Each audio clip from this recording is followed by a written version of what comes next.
I was 19 years old and a student at the University of Maryland in College Park. I was just starting my sophomore year of college, very excited to be with my friends and having the whole college experience. I went to the gym one evening and I noticed that I had a lump on the side of my neck.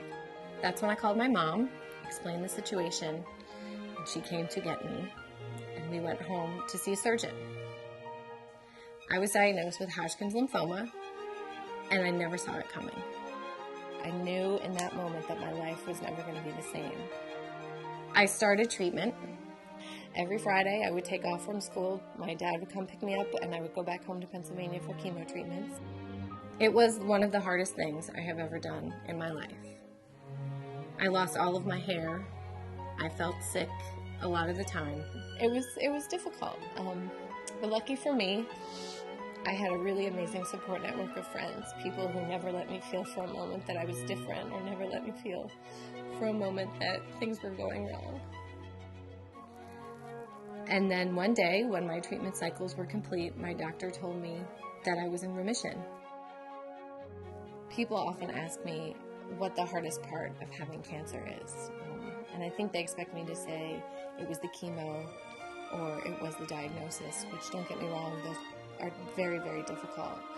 The hardest part for me was the morning after I was declared in remission, when I realized that for the rest of my life I would have to worry about the cancer coming back. Someone once told me that when you are sick at a young age, you lose your ability to dream, and that was definitely, oh God. Every time I felt a little sick or had a cold, I would wonder if this was it, if cancer was coming back. And that's why the work of the Leukemia Lymphoma Society is so important. The people that they support are incredible. The doctors and the nurses and the social workers and all the volunteers who are out there working for this cause.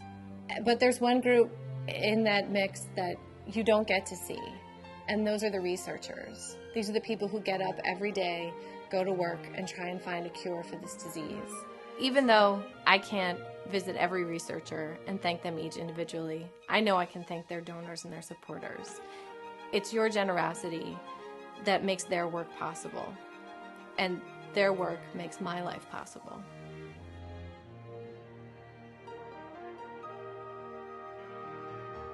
Thank you.